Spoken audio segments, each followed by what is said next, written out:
Hello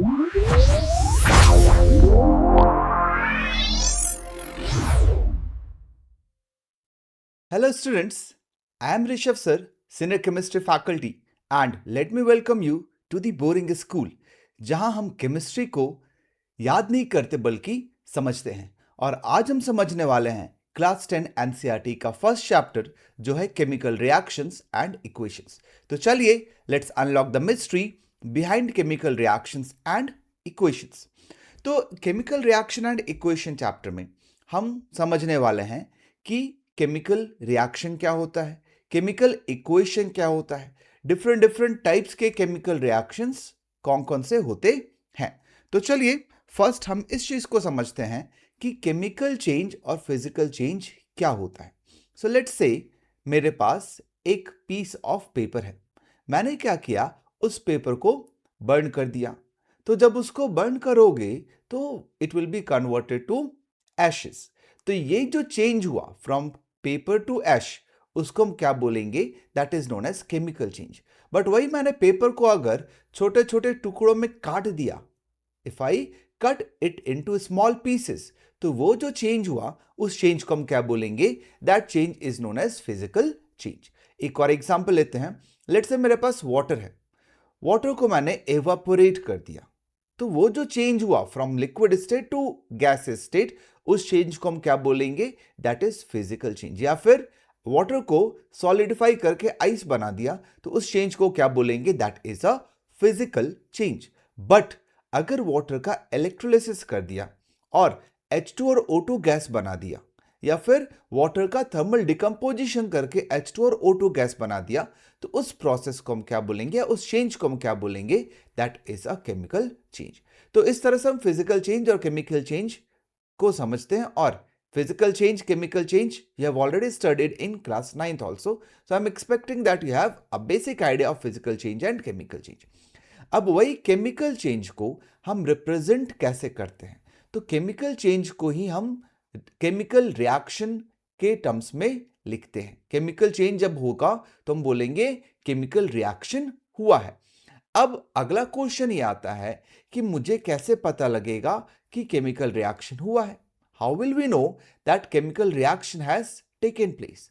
तो हम ये बोल सकते हैं जब कुछ ऑब्जर्वेशंस मुझे मिलेंगे, जैसे फॉर एग्जांपल कुछ गैस इवॉल्व हो जाए, गैस अगर निकलेगा तो हम बोल सकते हैं केमिकल रिएक्शन हुआ है। या फिर कलर चेंज हो जाए, स्टेट चेंज हो जाए, या टेम्परेचर चेंज हो जाए, इन सब केसेस में हम क्या बोल सकते हैं कि केमिकल रिएक्शन हमारा हो चुका है। अब इस चीज को एक बार लिख लेते हैं कि there will be chemical change and physical change. जो चेंज होगा वो टू टाइप का होता है। Change can be physical change, can be chemical change. Change जो होगा वो केमिकल चेंज हो सकता है, केमिकल चेंज, और वो क्या हो सकता है, वो हो सकता है, वो हो सकता है फिजिकल चेंज। चेंज मेरा केमिकल चेंज होगा, चेंज मेरा फिजिकल चेंज होगा। आप अगर नोटबुक लेके नहीं बैठे हो तो आई विल सजेस्ट यू कि एक नोटबुक लो और नोट्स बनाते जाओ मेरे साथ साथ, क्योंकि यहां पर मैं आपको क्लास 10th का पूरा नोट्स दूंगा जो कि आपको बोर्ड एग्जाम के लिए बहुत ही इंपॉर्टेंट होने वाला है। इसके साथ साथ वीडियोस के साथ मैं आपको क्लास 10th एनसीईआरटी के इनटेक्स्ट क्वेश्चंस को भी डिस्कस करूंगा। तो आपके लिए नोटबुक लेके बैठना बहुत ही जरूरी है, और इस क्लास को आप सीरियसली लेंगे तो मेरी गारंटी है क्लास 10th बोर्ड एग्जाम में एक भी केमिस्ट्री का क्वेश्चन आपसे मिस नहीं होगा। और अगर चैनल को सब्सक्राइब नहीं किया अभी तक तो चैनल को सब्सक्राइब कर लो, बेल आइकन प्रेस कर लो, ताकि आपको मेरे आने वाले सभी वीडियोस का नोटिफिकेशन मिलता रहे। चलिए, तो मैं बोल रहा था चेंज दो तरह का हो सकता है। It can be chemical change, it can be physical change. एक एग्जाम्पल लिख लेते दोनों का। Example, burning of paper, burning of paper, then electrolysis of water, electrolysis of water। Electrolysis basically एक फिनोमेना होता है जिसमें हम मॉलिक्यूल्स को डिफरेंट पार्ट में ब्रेक करते हैं। सो इलेक्ट्रोलिसिस ऑफ वाटर हम डिटेल में आगे पढ़ेंगे। सो इलेक्ट्रोलिसिस ऑफ वाटर भी क्या हो गया, केमिकल चेंज का एग्जाम्पल हो गया। फिजिकल चेंज में evaporation of water, evaporation of water, और क्या लिख सकते हैं, freezing of water, freezing of water। अच्छा, इसमें एक और मजे की बात बताता हूं, one more interesting fact. If you check burning of candle, burning of candle, so this burning of candle involves a physical change as well as it involves a chemical change। अब देखो, जब कैंडल को burn करते हैं तो wax जो होगा वो कुछ मेल्ट होता है, तो जो मेल्टिंग ऑफ वैक्स है, मेल्टिंग ऑफ वैक्स, उसको हम क्या बोलेंगे, physical change. But burning of wax, burning और combustion of wax to produce CO2, वो क्या हो जाएगा, that will be an example of chemical change. तो बर्निंग ऑफ कैंडल में फिजिकल चेंज भी होता है और केमिकल चेंज भी होता है। Now if a chemical change has taken place, then we say that there will be a chemical reaction. A chemical reaction takes place. A chemical reaction takes place if there is a chemical change. A chemical reaction takes place if there is a chemical change. Now, how will we know that a chemical reaction is taking place? So, this can be observed if there is a change in state, second, change in color, next, change in temperature, next, evolution of gas. So these are the different observations जिसके basis पे हम ये बोलते हैं कि chemical reaction हो रहा है। जैसे फॉर एग्जाम्पल लेट्स से मेरे पास जिंक है, zinc metal is added to dilute sulfuric acid, is added to dilute sulfuric acid. So in this case, what will happen? There will be evolution of hydrogen gas. There will be evolution of hydrogen gas. So यहां से हम एक point ये बोल सकते हैं कि जब भी मेटल को एसिड में डालते हैं तो क्या गैस रिलीज होगा, हाइड्रोजन गैस रिलीज होगा। Whenever metal is added to acid, तो कौन सा गैस रिलीज होगा, हाइड्रोजन गैस रिलीज होगा। अगेन सारे मेटल्स हाइड्रोजन गैस रिलीज नहीं करते हैं। अगेन मैं फिर से बोल रहा हूं, ध्यान से सुनना, दैट सारे मेटल्स हाइड्रोजन गैस रिलीज नहीं करेंगे।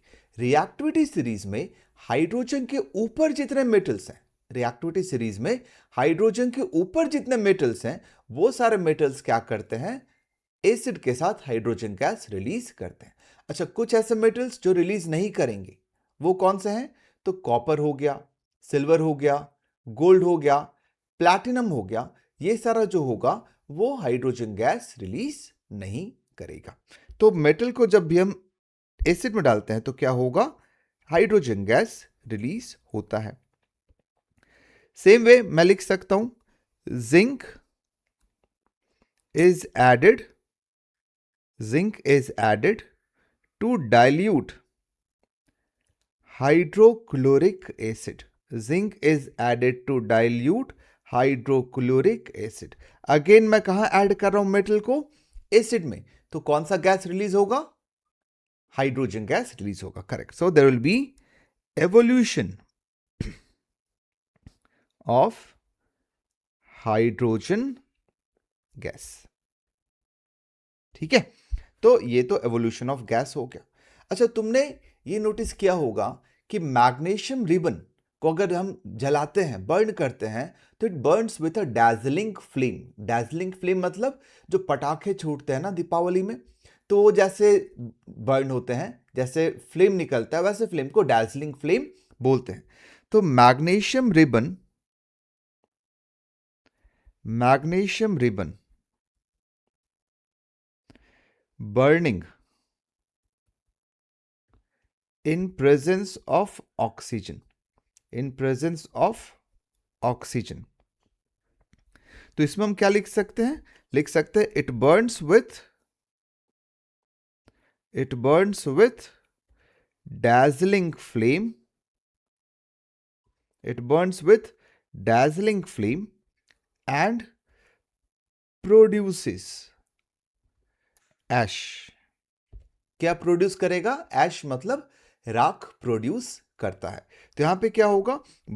डैजलिंग फ्लेम के साथ बर्न हो रहा है और राख ऐश प्रोड्यूस हो रहा है। तो ये भी क्या हो गया? ये भी एक केमिकल चेंज का एग्जाम्पल हो गया। मतलब यहां पर भी क्या हो रहा होगा? केमिकल रिएक्शन हो रहा होगा। ओके, एक और एग्जाम्पल लिखते हैं। जैसे मान लो मेरे पास सिल्वर नाइट्रेट है। Silver nitrate solution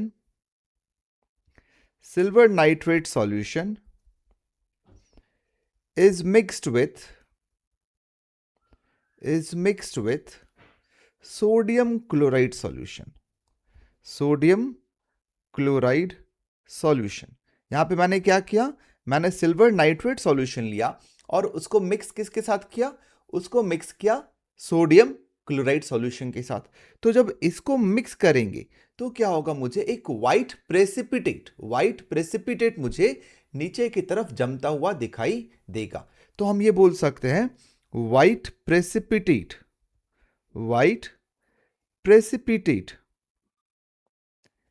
of. अच्छा, व्हाइट प्रेसिपिटेट किसका होगा? तो यह व्हाइट प्रेसिपिटेट सिल्वर क्लोराइड का होता है। तो white precipitate of silver chloride is deposited. यहां पे मुझे सिल्वर क्लोराइड का व्हाइट प्रेसिपिटेट कंटेनर के नीचे में डिपोजिट होता हुआ दिखाई देगा। तो ये भी किसका एग्जाम्पल हो गया? ये भी एक एग्जाम्पल हो गया केमिकल चेंज का। अब ये सारे क्या हो गए? ये सारे केमिकल चेंज के एग्जाम्पल हो गए। और अब इन केमिकल चेंज को मैं जब लिखूंगा तो उसको क्या बोलूंगा? केमिकल रिएक्शन बोलूंगा। और केमिकल रिएक्शन को रिप्रेजेंट कैसे करते हैं? तो उसको रिप्रेजेंट करने का मल्टीपल वेज है। हम स्टेटमेंट बेस्ड पे लिख सकते हैं, जैसे फॉर एग्जांपल, तो representation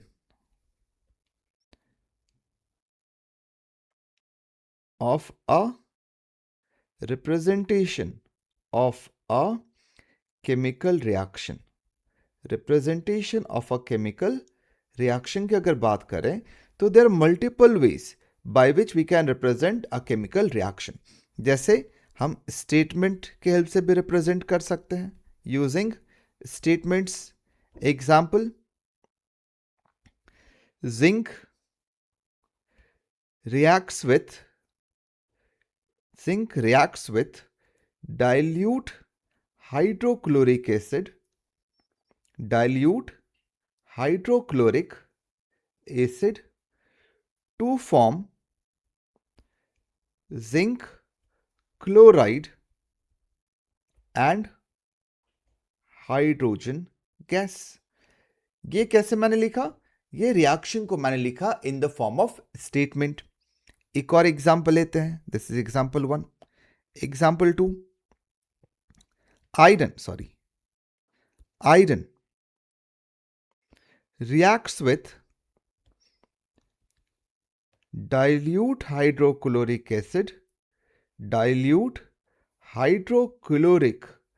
acid to form iron chloride and hydrogen gas, है ना? एक और एग्जाम्पल ले लेते हैं। Magnesium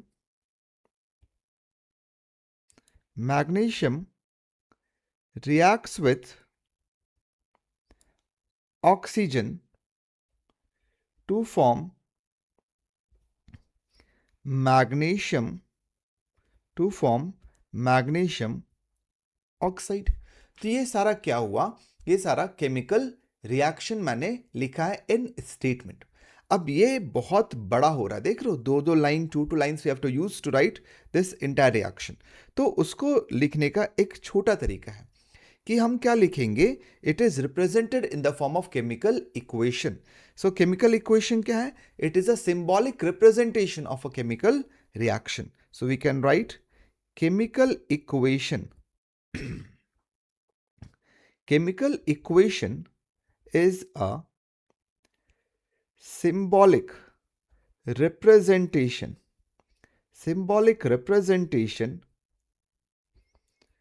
of a chemical reaction, symbolic representation of a chemical reaction। अब जो केमिकल रिएक्शन को हम लिखते हैं इन the form of chemical equation, तो मेरे पास दो साइड होगा, एक लेफ्ट हैंड साइड होता है, एक राइट हैंड साइड होता है। LHS stands for left hand side, RHS stands for right hand side. Left hand side में क्या लिखेंगे, जो स्पीशीज रिएक्ट कर रहे हैं उनके बारे में। जैसे फर्स्ट रिएक्शन अगर तुम्हें याद है तो मैंने लिखा था जिंक रिएक्ट कर रहा है किसके साथ, dilute hydrochloric acid. So zinc plus hydrochloric acid, zinc plus hydrochloric acid. Hydrochloric acid और जिंक रिएक्ट कर रहा है तो हम लेफ्ट हैंड साइड में जिंक लिखेंगे और हाइड्रोक्लोरिक एसिड लिखेंगे। जो जो स्पीशीज है उसको प्लस के साथ लिखते जाएंगे। और इसके बाद हम एक एरो लगाते हैं और राइट हैंड साइड में लिखते हैं कि क्या क्या प्रोडक्ट बन रहा है। तो मैंने बोला कि जिंक और हाइड्रोक्लोरिक एसिड जब रिएक्ट कर रहा है तो बना रहा है जिंक क्लोराइड और हाइड्रोजन गैस।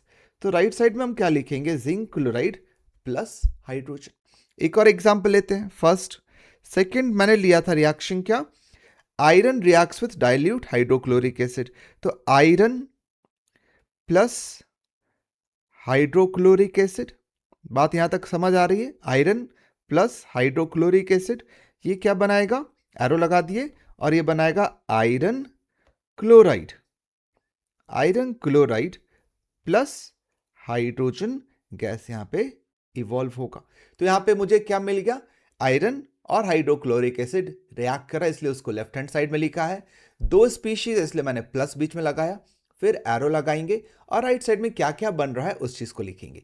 तो यहां पे सेकेंड रिएक्शन में बना आयरन क्लोराइड और हाइड्रोजन गैस, तो आयरन क्लोराइड और हाइड्रोजन को प्रोडक्ट में लिखा है और बीच में प्लस का साइन लगा दिया।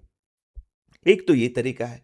अब अगेन इतना भी लिखना मुझे भारी लग रहा है और हेवी लग रहा है, तो मैं क्या करूंगा, इन कंपाउंड्स या एलिमेंट्स के नाम की जगह उनके सिंबल को यूज करूंगा। जैसे मैं फर्स्ट रिएक्शन को लिखता हूं यूजिंग सिंबल्स। तो जिंक का सिंबल क्या होता है, जिंक का सिंबल होता है Zn। तो फर्स्ट रिएक्शन को मैं लिखूंगा Zn प्लस हाइड्रोक्लोरिक एसिड क्या होता है, HCl। हाइड्रोक्लोरिक एसिड क्या होगा, HCl। ये क्या बनाता है, तो ये बनाता है जिंक क्लोराइड का फॉर्मूला होता है ZnCl2 plus hydrogen gas release होगा, तो हाइड्रोजन गैस का फॉर्मूला होता है H2। तो जिंक प्लस HCl मुझे देगा ZnCl2 प्लस H2। ये मेरा रिएक्टेंट हो गया, इसको क्या बोलते हैं, रिएक्टेंट, मतलब जो रिएक्ट कर रहा है। और ये क्या है, मेरा प्रोडक्ट जो मेरा बन रहा है। तो ये एक रिएक्शन हो गया इन सिंबॉलिक रिप्रेजेंटेशन। सेकेंड एग्जांपल लेते हैं, आयरन प्लस हाइड्रोक्लोरिक एसिड। सो मैं Fe आयरन का symbol, hydrochloric acid is HCl, वो क्या बना रहा है, आयरन क्लोराइड, सो वो FeCl2 बना रहा है। और कौन सा गैस रिलीज होगा, हाइड्रोजन। तो हाइड्रोजन मैंने H2 लिख लिया। अगेन ये मेरा क्या हो गया, रिएक्टेंट, और ये मेरा क्या हो गया, ये मेरा हो गया प्रोडक्ट। तो इस तरह से हम केमिकल रिएक्शन को रिप्रेजेंट कर सकते हैं इन द फॉर्म ऑफ सिंबल्स, और इसी रिप्रेजेंटेशन को हम क्या बोलते हैं, इसी को बोलते हैं केमिकल इक्वेशन। अब जब हम केमिकल इक्वेशन लिख रहे हैं तो वहां पर हमें एलिमेंट्स या कंपाउंड्स का फिजिकल स्टेट भी मेंशन करना होता है। We have to mention the physical state. We have to mention the physical state of the reactants and products. We have to mention the physical state of the reactants and products. अब जैसे physical state मतलब वो मेरा solid हो सकता है, liquid हो सकता है, gas हो सकता है, aqueous solution हो सकता है। तो अगर solid है तो solid को represent करते हैं S से, liquid है तो उसको रिप्रेजेंट करते हैं L से, गैस है तो उसको रिप्रेजेंट करते हैं G से, एक्वस सॉल्यूशन है, एक्वस सॉल्यूशन मतलब पानी में सॉल्यूशन है तो उसको हम AQ से रिप्रेजेंट करते हैं। जैसे ऊपर वाले रिएक्शन देखे तो जिंक मेटल होगा तो सॉलिड होता है तो उसको जिंक सॉलिड लिख दिया इस तरह से। HCl मेरा एक्वस सॉल्यूशन होगा तो HCl के नीचे AQ लिख दिया। जिंक क्लोराइड जो बनेगा वो एक्वस बनेगा तो AQ लिख दिया, और हाइड्रोजन जो निकलेगा वो गैस के फॉर्म में निकलेगा तो उसको गैस लिख दिया। सेम वे आयरन मेरा सॉलिड होगा तो S लिख दिया, HCl एक्वस होगा तो AQ लिख दिया, FeCl2 एक्वस होगा तो AQ लिख दिया, और हाइड्रोजन गैस होगा तो गैस लिख दिया। तो इस तरह से हम केमिकल रिएक्शन को रिप्रेजेंट करते हैं इन the form of chemical equations. तो आई होप आपको केमिकल इक्वेशन क्या होता है, रिप्रेजेंट कैसे करते हैं, वो चीज क्लियर हो गई होगी। नेक्स्ट वीडियो में हम देखेंगे कि किसी भी केमिकल रिएक्शन को या केमिकल इक्वेशन को बैलेंस कैसे करते हैं, किस बेसिस पे हम बैलेंस करते हैं, और क्या क्या टाइप के केमिकल इक्वेशंस हो सकते हैं।